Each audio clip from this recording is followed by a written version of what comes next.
सखी नावापलीकडचं एक जिवंत नातं. आयुष्याच्या प्रवासात आपली भेट हजारो लोकांशी होते. काहींची नावं लक्षात राहतात, काही चेहरे लक्षात राहतात, पण या गर्दीत एक अशी व्यक्ती असते जिला पाहिल्यावर किंवा जिच्याशी बोलल्यावर मनावरचं ओझं क्षणात हलकं होतं.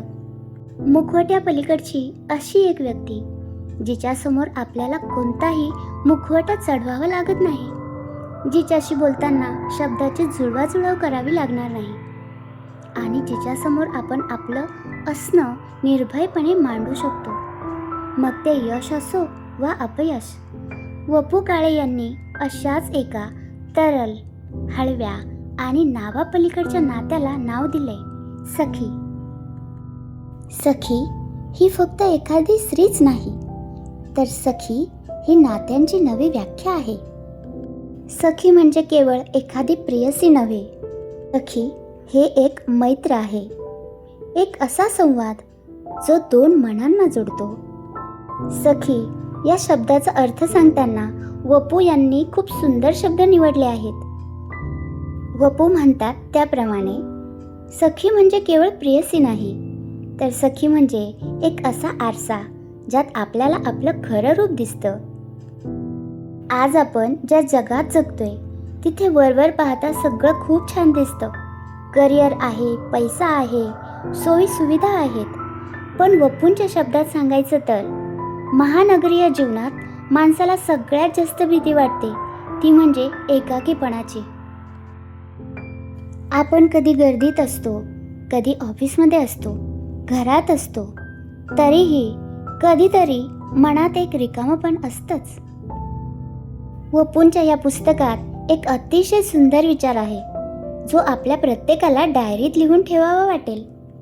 माणसाला कुणीतरी आपली दखल घेणारं हवं असतं. आपण आहोत, आपण जगत आहोत, याचं कुणाला तरी कौतुक असावं, कुणाला तरी त्याचं स्वैरसूतक असावं, एवढीच माणसाची माफक अपेक्षा असते. किती साधी पण किती खोल वाक्य आहेत ना. मानवाची एक साधी निरागस भावना किती अचूकपणे वर्णन केली आहे या ओळींनी. वपूंची लेखणी माणसाच्या स्वभावाचे इतके बारीक पदर उलगडते की वाचताना वाटतं, अरे हे तर माझ्याच मनातलं आहे. या पुस्तकात त्यांनी माणूस आणि त्याच्या सावलीबद्दल एक सुंदर विचार मांडला आहे. आपण आपली सावली कधीच सोडू शकत नाही, पण ती प्रकाशातच सोबत असते. मात्र सखी हे नातं असं असतं जे काळोखातही तुमच्या अस्तित्वाची जाणीव करून देतं. वपू म्हणतात, नात्यातलं अंतर मोजायला कोणत्याही पट्टीची गरज नसते, तिथं फक्त संवादाचा अभाव पुरतो. आणि म्हणूनच संवाद म्हणजे फक्त बोलणं नव्हे, तर एकमेकांच्या शांततेचा अर्थ समजून घेणं. जेव्हा दोन व्यक्तीमधलं मौन सुखद वाटू लागतं, तेव्हा समजावं की नातं परिपक्व झालंय. शब्दांनी दुःख कमी होतं असं म्हणतात, पण कधी कधी शब्दच दुःखाला वाट करून देतात. अशा वेळी शांत राहणारी सखी जास्त महत्त्वाची असते. आज आपण एका डिजिटल युगात आहोत. व्हॉट्सॲपवर हजारो कॉन्टॅक्ट्स आहेत, फेसबुकवर शेकडो फ्रेंड्स आहेत, पण प्रामाणिकपणे सांगा, जेव्हा मन अस्वस्थ असतं तेव्हा त्यातला असा कोणता नंबर आहे जो आपण विनासंकोच डायल करू शकतो? नाही ना पटकन सांगता येत, कारण गर्दीत असणं आणि माणसात असणं यात खूप फरक आहे. आज आयुष्याच्या प्रत्येक उंबरठ्यावर असताना जबाबदाऱ्यांचं ओझं वाढलंय. स्वतःचं करिअर, मुलांचं शिक्षण, घराचे हप्ते, ऑफिसचे ताणतणाव, कुटुंबाच्या जबाबदाऱ्या, या सगळ्यात आपण स्वतःलाच कुठेतरी हरवून बसतो. अशा वेळी गरज असते एका सखीची.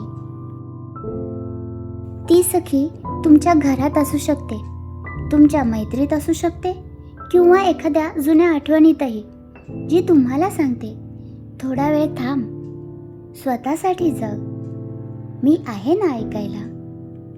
लक्षात ठेवा, आपल्याला समजून घेणारं कोणीतरी असण्यापेक्षा आपल्याला स्वीकारणारं कोणीतरी असणं ही जास्त मोठी गोष्ट आहे. वपूंचे हे पुस्तक म्हणजे निव्वळ कथा नाही, तर तो एक आरसा आहे. ते आपल्याला सांगतात की काही नाती नावासाठी असतात, तर काही नाती केवळ असण्यासाठी असतात. कधी कधी आपल्याला वाटतं की काही माणसं आयुष्यात खूप उशिरा आली, पण वपू म्हणतात तसं कदाचित हीच त्यांची येण्याची योग्य वेळ होती. आयुष्यातली सगळी गणितं सुटतात असं नाही. काही गणितं तशीच सोडून द्यायची असतात. उत्तरापेक्षा प्रक्रियेचा आनंद घ्यायचा असतो. तुमच्या आयुष्यातही अशी एखादी सखी किंवा सखा नक्कीच असेल, ज्यांच्यामुळे तुमचं आयुष्य अधिक सुंदर झालंय. आज त्यांना आठवा, एखादा फोन करा आणि हा व्हिडिओ खास त्यांना पाठवा, जे तुमच्या आयुष्यात सखी किंवा सखा बनले. तुम्हाला हा मनस्पर्श कसा वाटला ते कमेंट्समध्ये नक्की सांगा. आपल्यापैकी काहींना असेही वाटू शकतं की सखी किंवा सखा हे फक्त कल्पनेतच असतं, प्रत्यक्षात नाही. कदाचित काही कटू आठवणींमुळे तुम्हाला असं वाटणं स्वाभाविक आहे. जर तुम्हाला असं वाटत असेल की तुमच्या आयुष्यात असा सखा किंवा सखी अजून मिळालेलीच नाही, तर कदाचित ती सखी शोधण्याची जागा बदलण्याची वेळ आली आहे. वपूंच्याच विचाराचा धागा पकडून सांगायचं तर कधी कधी आपण बाहेरच्या जगात ती सोबत शोधत असतो, पण खरी सखी आपल्याच आत दडलेली असते.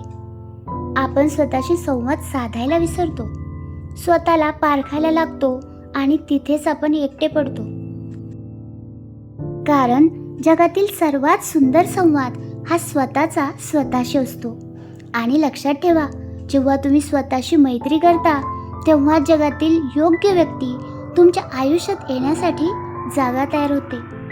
त्यामुळे तो संवाद मिळेपर्यंत स्वतःची सोबत एन्जॉय करा. स्वतःची सखी बनायला शिका आणि त्याच वेळी दुसऱ्या कोणाचे तरी सखा किंवा सखी बनण्याचा प्रयत्न करा. वपू म्हणतात तसं माणसाला कुणीतरी आपली दखल घेणारं हवं असतं ना. कदाचित तुमच्या आजूबाजूला असं कोणीतरी असेल जे एका शब्दासाठी असुसलेलं आहे.